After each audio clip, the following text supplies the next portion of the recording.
Hello, and welcome to another episode of My Pocket Psych, the podcast all about the psychology of the workplace. I'm Dr. Richie McKinnon. I'm a chartered psychologist and coach. And this is another one of our episodes that's all about thriving at work. And you can find all the details of that initiative, which is all about well-being in the workplace, at worklifepsych.com/thriving at work. Now, I'm delighted once again to be joined by a new face to the podcast. Someone I've known for a few years, and we've literally very recently done some work together. James, thank you so much for joining me today. How are you doing? I'm doing pretty well. It's a Monday, which speaks a little bit to the psychology of work in some ways in itself. I'm doing pretty well. I'm joining you today from a slightly cloudy Edinburgh, but a beautiful city, and I'm in a pretty good frame of mind. And I'm excited about this. We've done a lot together, and it's always a pleasure. So thank you for asking me. No, not at all. Thank you for making the time. And it's grey and dull down here in London as well. So you're not missing anything on the weather front. So listen, but before we go any further and we go into today's topic, would you like to introduce yourself to the audience? Yeah, I'd love to. Thank you. So my name's James Ferrier. I live up in Edinburgh. I am really interested in the experiences we have in the workplace. I think that the work that we do in our lives has a power to enrich our experiences and our existences, and in doing so, improve our lives and through us, the lives of those around us. I also think the opposite is really true. I think work has the power to suppress, depress, constrict us and make our lives worse, and the lives of those around us work as well. So I'm really motivated by helping try and create better experiences in the workplace. My background is really kind of circuitous. I started as a chartered accountant. I worked in finance. I worked in financial services. I've done a few other little things like that. But probably sort of 10 to 15 years ago, I really started to move into the space and was fortunate enough to be at an employer at the time who let me and helped me navigate into the sort of leadership development, culture, management development, that type of space. So that's me.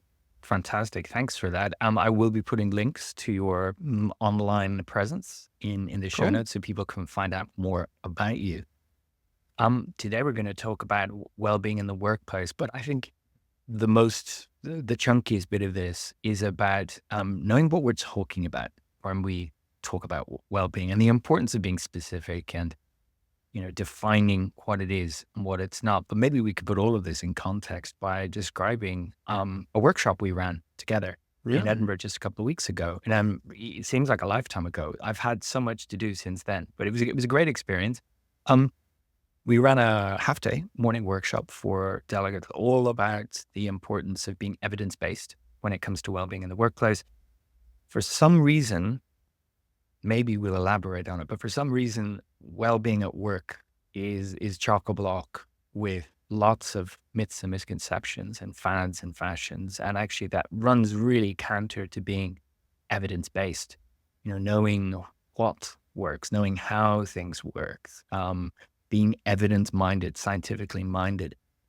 So yeah, we had a morning together with a lot of people from your network in Scotland. And I think it went pretty well. You know what? It was fabulous. Yeah, let's not hide our light under a bushel too much. It was really nice. And it was nice to see, for me, a mixture of people that I knew that were in my network and some new faces as well. And there was some really great feedback. And like you said, this sort of attraction to exploring the evidence base was, I think, really engaging for people. I think it helped people think about and challenge and reframe some of the things they're doing and sort of needled some of the assumptions that people go into a room with when it comes to exploring well-being. So I thought it was really enriching. And I certainly took away a couple actions myself. I think I said at the end, I've got a few little moments of honesty I should face into when it comes into the things I like doing as well. Wow, so, this is about being human. But yeah, you probably saw me taking copious notes as well, because the way some of our delegates described things and shared their own experience was really thought-provoking. And it's not like anyone owns this idea. To me, it was more of a collaborative thing than anything else. And a great way to talk it through.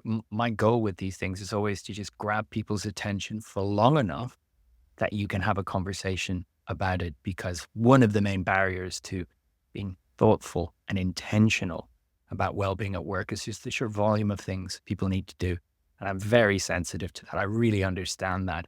But busy and short-term really flies in the face of considered, intentional, and evidence-based. So it was great to get all that time with people. Yeah, yeah, very much enjoyed it. I thought it was excellent. Uh, we had a chat to prepare what we were going to focus on today, and I thought it would be good to start with posing ourselves a question. Why is it important to define well-being in organizational settings? Because it's something that means so many different things to different people. It's used Yeah. very interchangeably with lots of other things, and it can be problematic. So from your perspective, why do you think it's so important to be specific? Yeah, and I think you sort of alluded to it earlier on when you were talking about how people perceive well-being and what they think it is. And I think for me, well-being is one of those words, it feels really intuitive, right? You say well-being and somebody's like, oh yeah, like I can kind of have a sense of what it is, but it's very imprecise, that sort of assumed knowledge of what it is. Mm. And what I think that means is that when you get a group of people together and ask them to, think about an initiative for well-being or reflect on well-being, they all think they have a shared understanding of what they're focusing on Hmm. to start with, right? So we've got this challenge of people thinking they're all maybe looking in the same direction, thinking about addressing the same things, when really they're not. So we get this risk of false consensus if we don't pin down specifically what we mean by well-being. And I think that can cause, conflict and difficulty and delivery of things that aren't helpful. But another thing that I think is really important about trying to define what we mean by well-being is effectively it's setting boundaries and scope on the work that we're trying to do. If we don't define it, we have this amorphous blob of what it is that we're trying to focus on. Mm. And maybe we don't agree responsibility or accountability over certain domains. And then that can make things a little bit difficult, right? Particularly if leaders potentially assume that the boundaries of an initiative or set of work around well-being are limited to a certain area. In its nature, that would exclude other things. So potentially you find yourself working on domains that are unhelpful or working on initiatives that don't actually address some of the things that you need to do because in your assumed definition, you've kind of blocked things out of the scope of what you're doing. So one of the things that's in my mind is that power in many ways sits in the definition of a conversation that you're allowed to have in the room. And this definition of what well-being is shapes almost what you're allowed to explore when it comes to understanding the current state and trying to make interventions. So those are some of the bits in my mind, this shaping of power, this inclusion and exclusion of different elements, the ability to drive consensus on what we're doing and smooth understanding. So I think those are a that's few of really mine. important. What about you? Yeah, I think there's a big part of this that is also about assumptions that when we talk about a well-being in the workplace, some people are going to improve things for themselves. And so that informs any model of well-being intervention, which is, well, we'll give you some tools, then you'll use them, and your well-being will improve somehow. And so there's an assumption that what we do will have good results, and the assumption that you will do something with what we give you. When we all know that the practicalities of workload and busyness can get in the way of that, or the fact that the workplace itself isn't receptive to people doing new things or things differently or having the conversations that we're talking about. There is also the imprecise nature means we can have a view of well-being.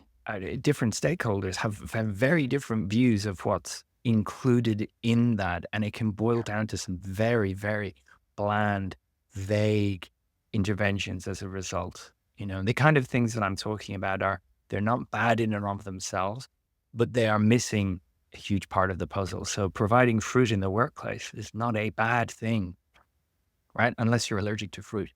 But if that's well-being, then what about all of the other stuff like job design, manager behaviors, managing change well, facilitating psychological safety so people can talk and manage their workload? That's well-being. If that's not taken care of, you will operate at the superficial level of a guest speaker to talk about their well-being challenge, some fruit, a step challenge, and maybe if you're very lucky, some yoga at lunchtime. And it's offering the sticking plaster approach. If I was going to be really blunt, this is a really tough place to work. So here's some stuff to help you navigate it rather than asking the question, why is it such a tough place to work? And is there something we can do about the fundamental? So if you don't start with, this is what we mean by well-being, then I think that's one of the consequences of that. Yeah. And as you're speaking, one of the images that jumped into my mind is the sort of fall of the ball with the 3 cups type thing. It's almost can be misdirection. There's this whole lack of definition means you can offer up something as a solution that isn't, or it doesn't address some of the underlying factors. And also within this, as you were speaking, I was thinking about the politicization of some of this decision making in leadership teams. Somebody might want to have a solution that fits within their domain. So somebody in IT might want to have something to do with, I don't know, changing the color tone of computers, monitors to improve well-being. And that attracts value for them, but maybe it's not really addressing the cause. So you get this political infighting over how to use resource for maybe personal attention and personal recognition as opposed to supporting actual well-being of your organization. And you strip that risk away if you get a tighter definition up front. It's a carving up of it in a way that it loses its impact, rather than what I would advocate with my client organizations is you, the leaders, you own well-being.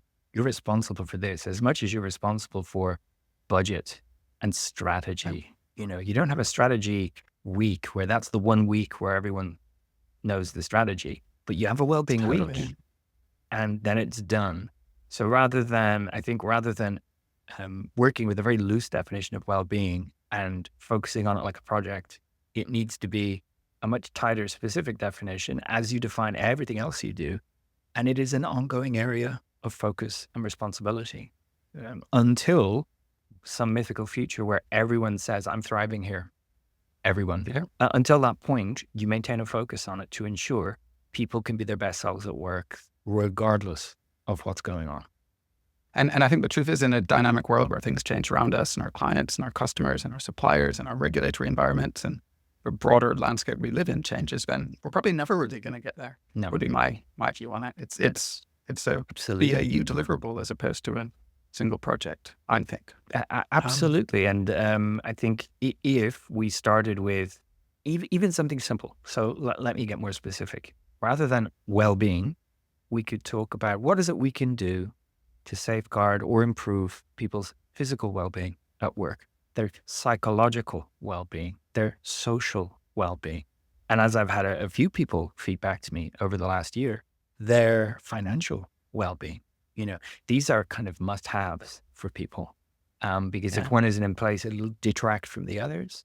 If one is in place, it can boost the others. So it would be great, as someone from IT said, I think we should emphasize getting people equipment that doesn't hurt them, that doesn't lead to RSI. But simultaneously, someone else saying, what can we do to ensure new starters get to have those conversations to get to know people at work? And what can we do so that people's boundaries aren't being challenged outside of working hours and they're being harassed by an instant messenger? So it's not that it is everything to all people. Get a little bit more specific, and then you can start to identify what could we do here to mitigate these risks, which we've known about for decades. It's not that we've just discovered them. What can we do about those? And then we could add, the cream on top, and maybe then the cherry on top of the cream. Yeah. And a lot of this is about the allocation of scarce resources to achieve good outcomes, right? That's what a lot of leadership is. So if we understand the definition of what we're working on, then we can even look to prioritize amongst that. Which one of these things feels like the best use of our time and effort in terms of getting us some return on what we do? And that is the way that you would be tasked with approaching any other investment in an organization. You can't do it all. And there's that word investment, right? Yeah. Like we're talking about it, and it is an investment. It is an investment. But if it's you not go often to seen your leadership team and you say, I want to do X, you'll be asked some challenging, appropriate questions about why now, why X, what's the anticipated return?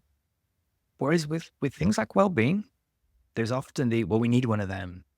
It's the shopping list of organizations. We'll have one of them. We'll have a week. What you do it, you take care of it this year, and it's treated qualitatively differently to other aspects of an organization. Massively. And as you're speaking about it, like, we need one of them. Let's do this. One of the TV programs I really like is Yes Minister, Yes Prime Minister, all of that. And they coined in that something that they talk about is the politician's syllogism, which is one of these sort of logical fallacies. And this is the I think it's attributed to the political leaders in there. And it says, we must do something. This is something. therefore we must do this, right? And it's that sort of false logic of filling a void and a need without really thinking about it, or jumping to a conclusion without understanding what the problem is we're trying to solve. And I always like that little logical flaw, because I see people falling into it so often. And I do as well, Absolutely. of course, right? Like It's I'll part of rush being into something. human. The action is obviously better than sitting here. Well, for things like this, you run the risk of, at a minimum, wasting time and other resources, being disruptive, and leading to some cynicism if you just choose something that's not a good fit for the organization, or if it's tokenistic, et cetera, et cetera. All those criticisms I've been leveling at it, but also taking the time to pause and consider in the same strategic way you would, hopefully, when investing in property and new hires and all of the other positive resources an organization needs, equipment, blah, blah, blah.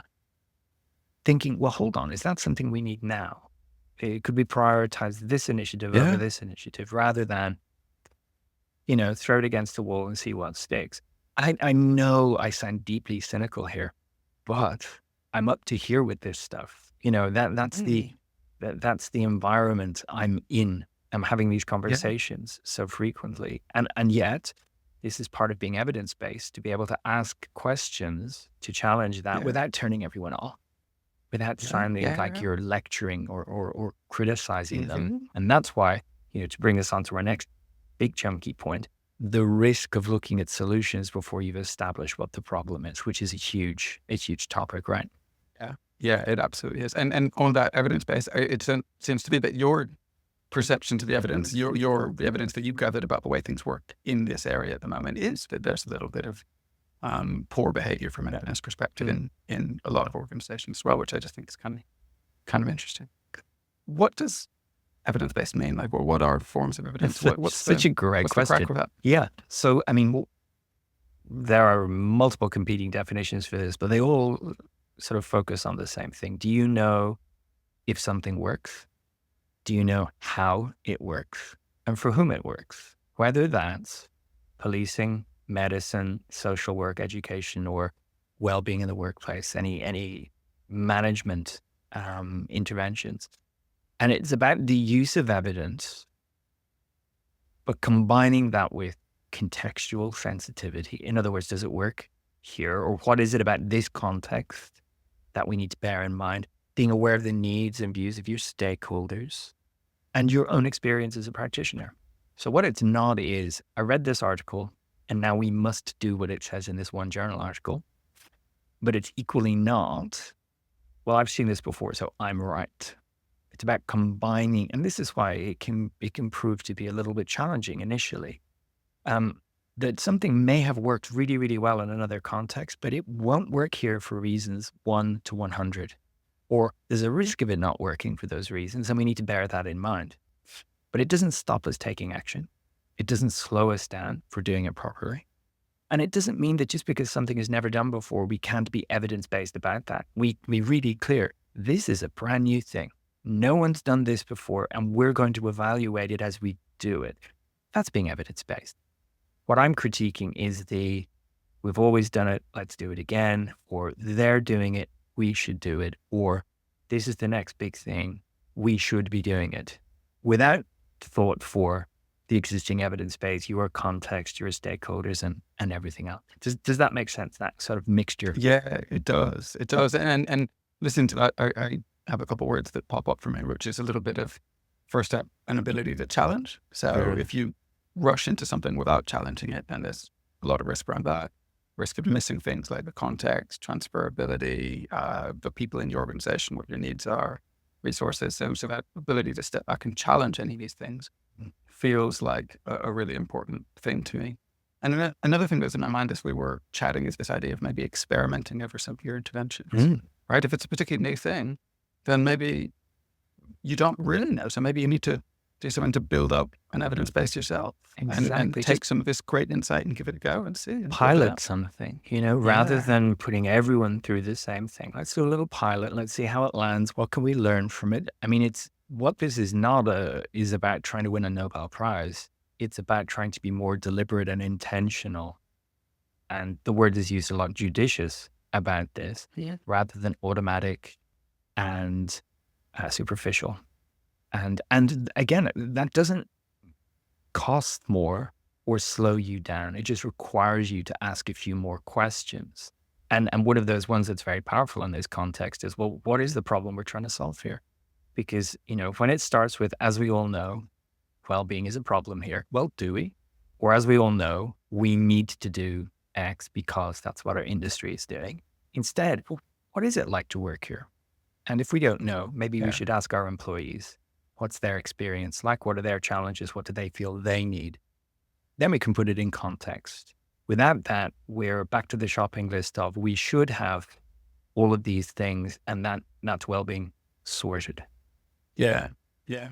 Okay. I want to prod a little bit about this, something that you and I touched on a little bit ago in an email exchange.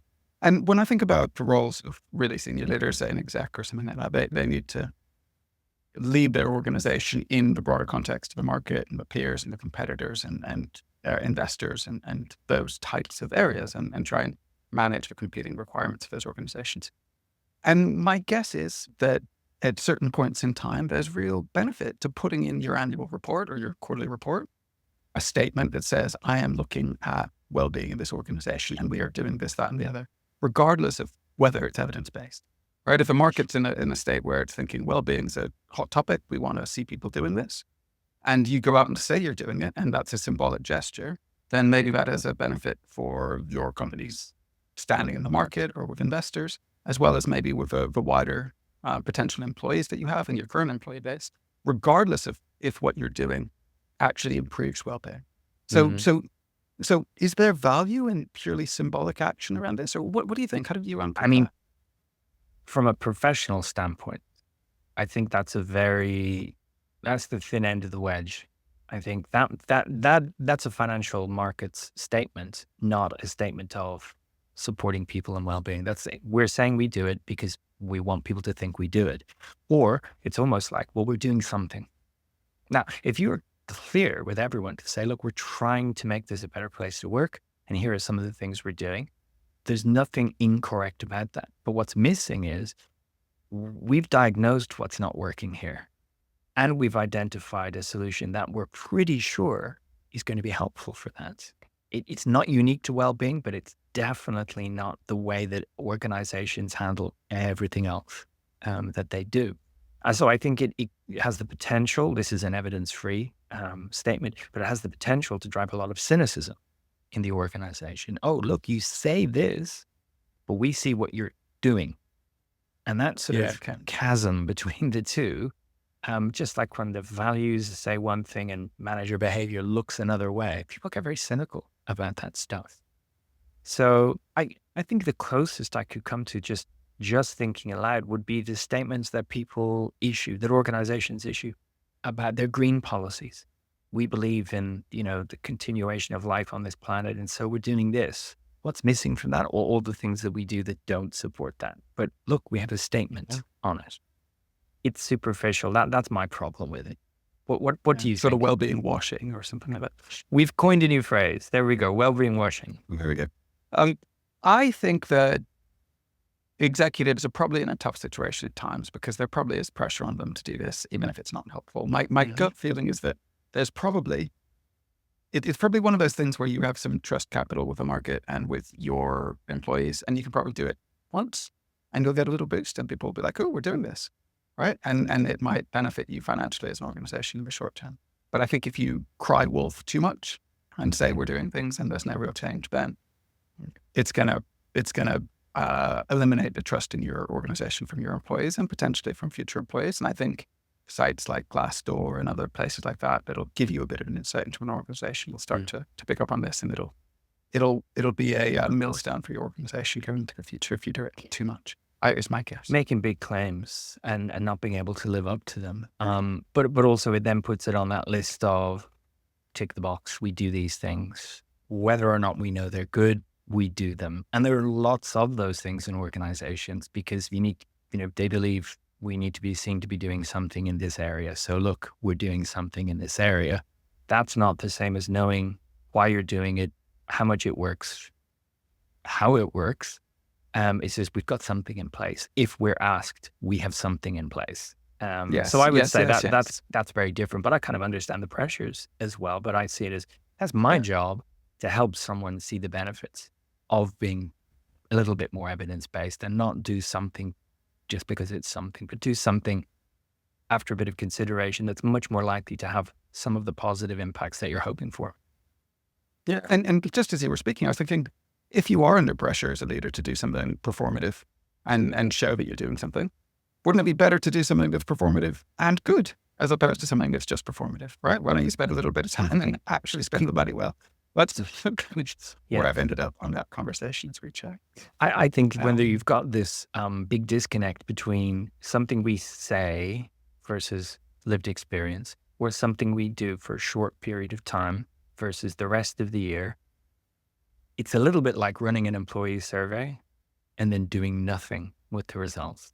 And then the next time you run yeah. an employee survey, people will go, do you know, I remember last year we Mhm. answered these questions and I haven't seen an improvement. Have you? You know, and that leads to cynicism.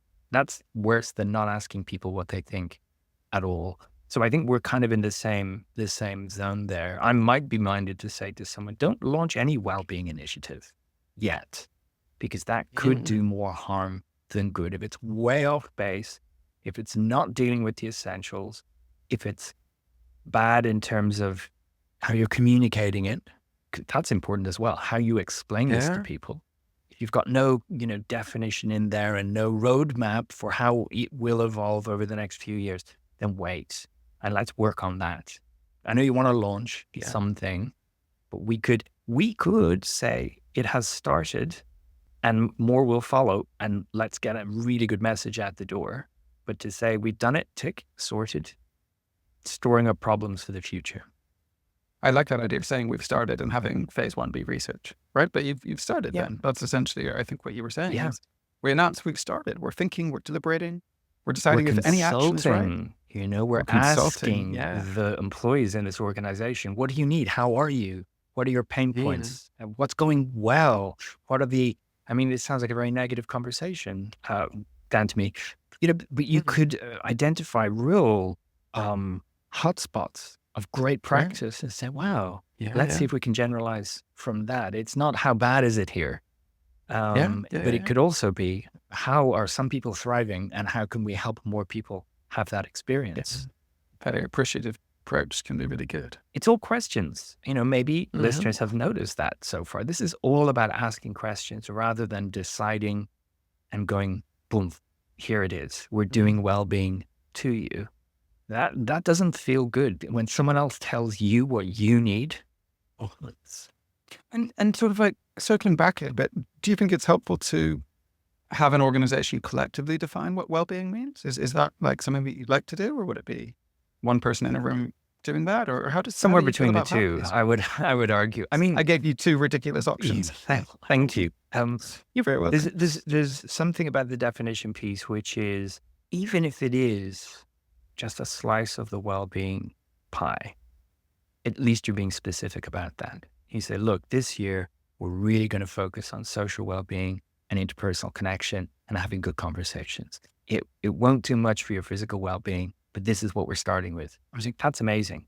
Rather than it's well-being, everyone's doing well now.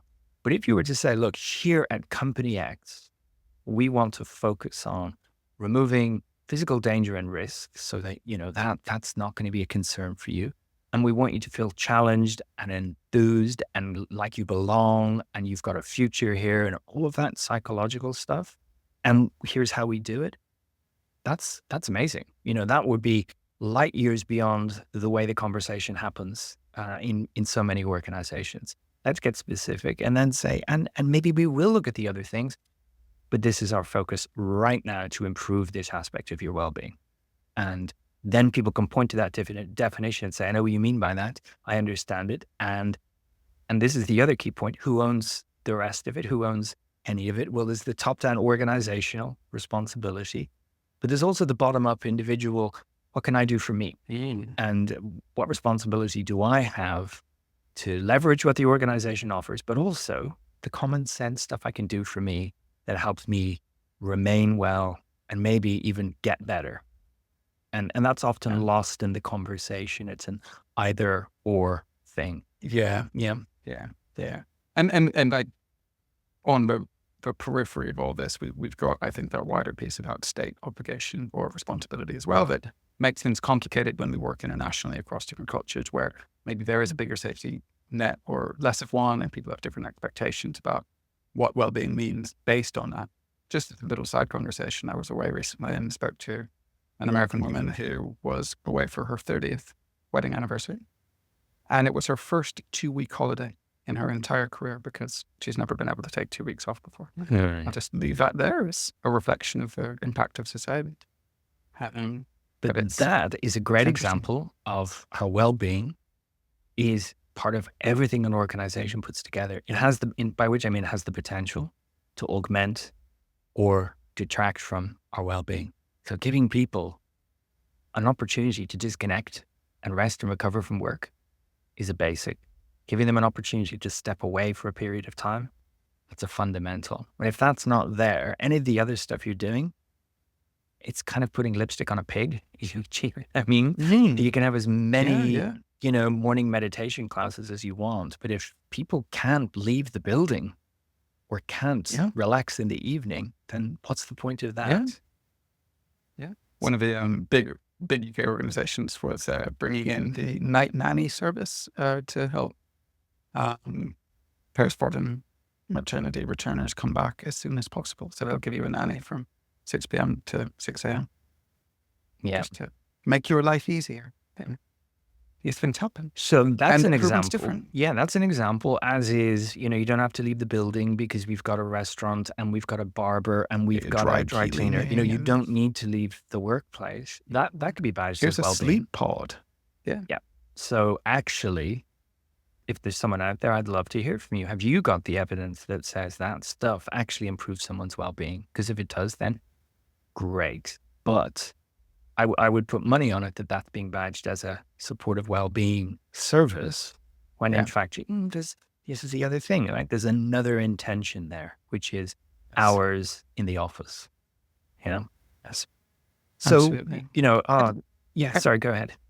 I was just going to say, in all that, like, one of the things that we've touched on a bit is this risk that our interventions actually sometimes bring a bit of danger into what they're doing, right? So like maybe something, I don't know, potentially there's a correlation between sleep quality in an office and burnout.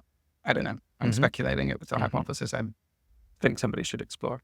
But do you think there are other places where maybe well-intentioned initiatives, as well as ones that feel a little bit cynical on the surface, could lead to damage or negative impacts? Yeah. So let me take a step back because I hope it hasn't come across this way. I don't really believe that the majority of organizations are kind of rubbing their hands together with glee, and have evil intent. I think the vast majority is super well intentioned. It's just not well thought through. And it's just drowning in a sea of assumptions. Of course, this is useful. Everyone thinks this is good. We should have this. Rather than time pressure and all that kind of stuff. All of the stuff that makes it more difficult. Absolutely. But at the same time, pause and ask, actually, what might be the potential downside of introducing this new thing? And as we've discussed before, there's the core belief that introducing more is obviously going to make things better, when in fact, for many people, it's about stripping stuff out to make their lives simpler and their work life easier to manage and fewer stressors, not more well-being commitments in the workplace. That's not going to solve everything. Yeah. It's like two sides of a seesaw, right? We can provide more assistance or take away more negative. And it's like, how do we get that balance right? And sometimes doing less is helpful. Yeah. I think many knowledge workers would welcome an initiative that helped them have fewer electronic messages to deal with so they could focus on the core of their jobs. Many people would welcome a simplicity of things like flexibility and time and holiday regulations, rather than a focus on hours in an office versus hours over there or time at your desk. This stuff is not toxic in and of itself, but it's the snowball effect of all of these things. over time become problematic. And when it's that firmly entrenched into job design, a motivational speaker once a year or marking a week of well-being is not going to undo that stuff. So I suppose, if you only take one thing from my messaging around this, it's look to the essentials of good work before adding lots and lots of extra stuff. And that could be challenging. It is. And it could be a bit painful for the organization. But remember, we're not talking about a dichotomy of well-being or performance. We're talking, and the evidence is clear, increase well-being and you increase performance. So not overnight, but you do get that. So it is an investment that gets a return. And that's a consistent research finding as well. You spoke there a little bit about a couple of phrases that have come up a little bit, which is good work and job design as part of this.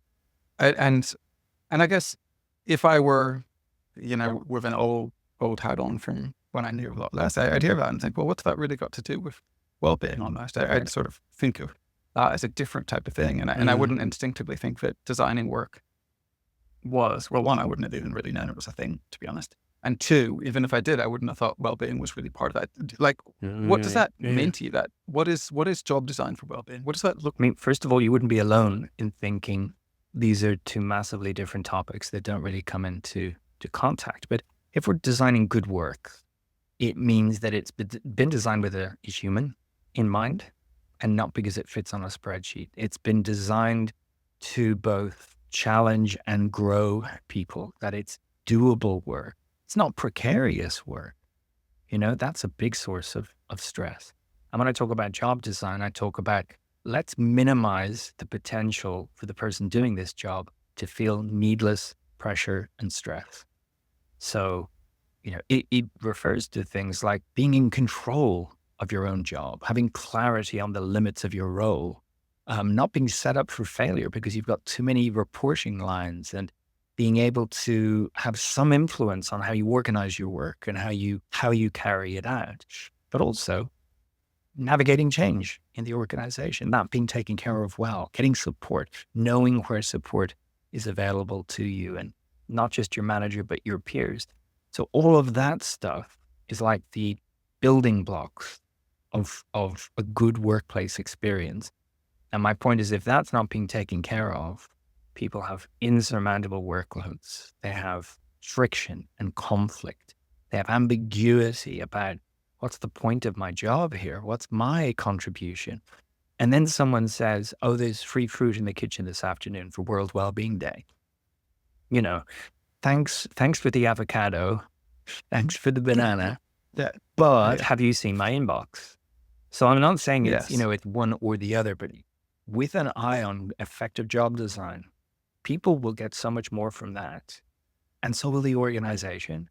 And then you'll be able to make links between your well-being initiatives where maybe you're adding something to the mix to equip people with the resources they need. So it is about demands and resources most of the time. For many people, their experience of work is not static in any way. So the more resources you can give people, the demands they're going to be able to cope with to a point. This is not about everyone needs to be resilient, but well-designed well-being interventions give people resources through skills and awareness, self-awareness, and networks and mutual support that represent resources they can use, rather than something that is very temporary, very superficial, and doesn't really represent a useful resource. That was a very long answer. Did that make sense? It's great. Yeah, it does. And it's great to explore some of those building blocks. And as I said, a lot of those things aren't the instant go-to things that people would think about when they think about well-being. They seem a little bit more technical, a little bit more difficult, a little bit like they maybe sit under the ownership of somebody in a different function. Maybe like they're things that people can't contribute to so much. Maybe that the primary purpose of job design sits with performance and efficiency before it sits with experience or something like that. So it feels like they're all really great things, but it feels like there's some preconceptions that maybe make it hard to go to that as a solution, as opposed to fruit and yoga and whatever. Which comes back to the importance of taking a pause and looking at the big picture and asking questions about what could well-being look like here.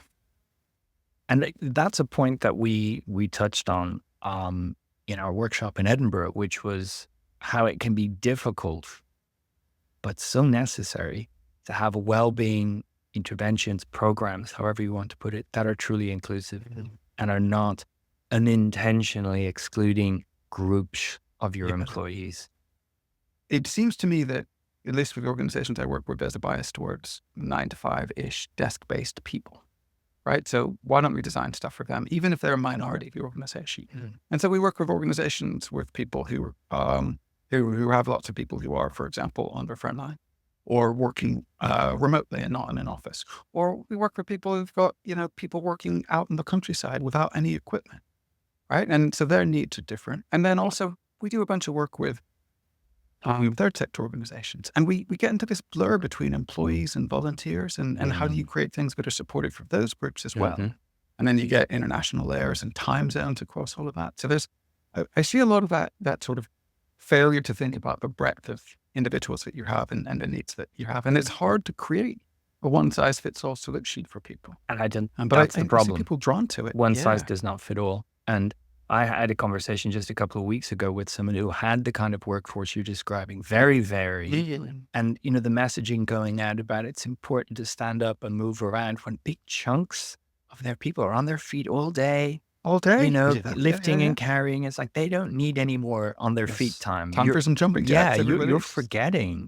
You're talking to and about the people you see all the time in your office, not the people out there. Now, then we're on to things like time zones. Can people actually be live at the same time as other people because they're several time zones away? Or the things you're recommending aren't culturally appropriate for everyone in your workforce. And just the other day, I was reading about the extent to which people are pushing back here in the UK at the drinks down the pub as a reward to the team. Because one, I don't want to spend my evening with work people. Two, alcohol consumption is going down in the UK and specifically among younger generations. And that doesn't interest me at all. That's not a reward for the hard work. And then, of course, there's all the people who can't drink or don't want to work for religious reasons or anything else. And of course, it flies in the face of a well-being initiative.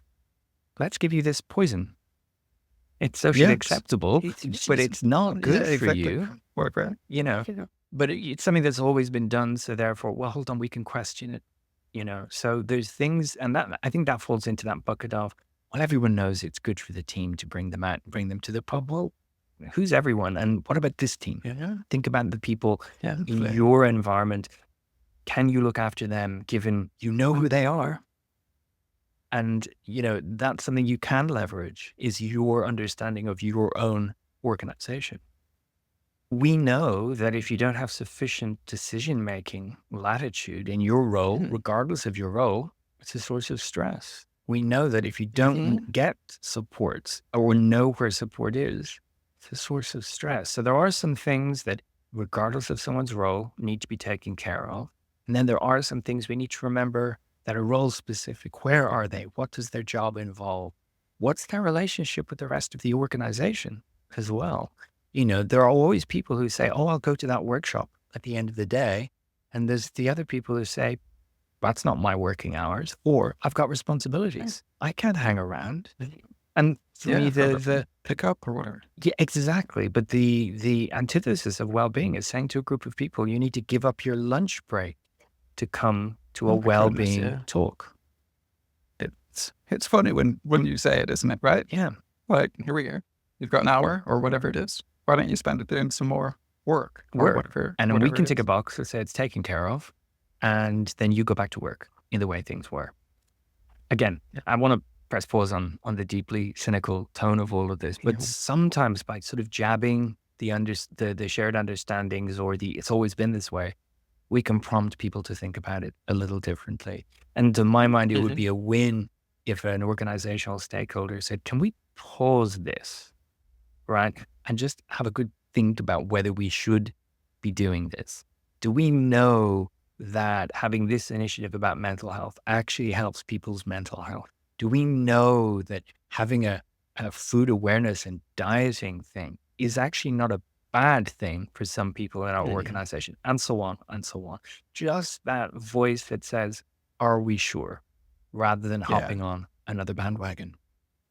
And I was just thinking, I want to offer up like another little phrase and see what your thoughts are on it. That's this idea of the golden rule. Do unto others as you would have others do unto you. What do you think about that in this as, as the framing for thinking about Well, I'll influencing answer it in a someone's? maybe slightly circuitous way that one of the things that I try and encourage my organizational clients to do is involve the leadership of their organization and Mhm. encourage them to both participate, but also role model some of the stuff that we Mhm. know is good for people, like boundary management. And don't email people at midnight just because you can, and be vocal about how you're doing. And your attendance at events is really kind of powerful, and you asking Yeah. questions, that goes a long way, as opposed to well-being is for them, those people. We don't do that, or we don't need that, or we have other things. We've got access to Yeah. other stuff. So, do unto others. Well, it's problematic from an evidence-based perspective because I think it falls into the trap of, well, it works for me, so it must be working for you. But rather, Yeah. What's wrong with you? yeah, exactly. I would really rather go in the direction of, look, this is our organizational context. Let's look at it. Let's see what we need. Let's see what we think might work for that. And let's evaluate implementing that to see what kind of a result we get. That is probably much more sustainable and easier to discuss as well than a rule or well-being is done. We sorted it. Look at what we had. Yeah. Yeah. Brilliant. I'm conscious this is something we could discuss forever, but for the limits of a Mhm. of a podcast, we probably need to start winding up at this point. What I've been trying to do, ably assisted, definitely, has been to sort of broaden the discussion about what well-being is, how we can discuss it, and how we can be more evidence-based. And we were trying to frame it in Edinburgh as a journey. If you picture yourself not being evidence-based at all today, it's not like flicking a switch. So maybe what's the next step? The next step might be, do we need this? Or how do we define well-being? That's a valued step. Asking questions, it's a valuable step. But also to maybe challenge some of the assumptions that doing something is always better than doing nothing. When it comes to Yeah. well-being, that's definitely not the case. I'll remind listeners and viewers, always forget the viewers, to go to worklifepsych.com/thriving at work, where we're putting together resources like these episodes and our new training course in boosting well-being with psychological flexibility. You can find all of that stuff from that one landing page. We'd love to hear from you. If you've got questions for James or me, you can email us at podcast@worklifepsych.com. And as I was saying the other day, even if it's just a smiley face, it's lovely to hear from listeners to say, thumbs up, thumbs down, or I agree or I disagree, whatever it is, send us a message. James, what would you like ringing in listeners' ears as they finish this episode? I'm going to take us right back to something I think you said at the very beginning, which is this isn't a one-time intervention. Yeah. Well-being isn't a let's turn up for a week. And though I don't like mechanistic metaphors, I'm going to use one. I guess if you think about, say, the machines in a plant, you wouldn't spend a week going around and just oiling them and expect them to look after themselves. You invest in them, you care, you replace, you upgrade, you support change. You do all that with that means of production. And your people are so important. Why wouldn't you spend time investing, helping them develop, and both do that sort of investment spend of hiring people and some one-off things, but also do that continual work on helping boost their well-being so that they can have better lives, which I think is a moral obligation that I think is genuinely really important. But also, I think there's a nice business case to this as well, that it leads to higher output. So don't think of this as one-off. Think of this as an ongoing core part of business, is what I'd say. Hear, hear. That is a lovely note to wrap up on. James, thank you so much for your time today. Listeners, viewers, we will be continuing this thread of discussion over the next few episodes, looking at different slices of workplace well-being. So do get in touch with questions about other aspects of well-being at work that you think we might be able to answer. But for now, thanks for joining us. Thanks for listening. Thanks for watching, and we'll see you next time.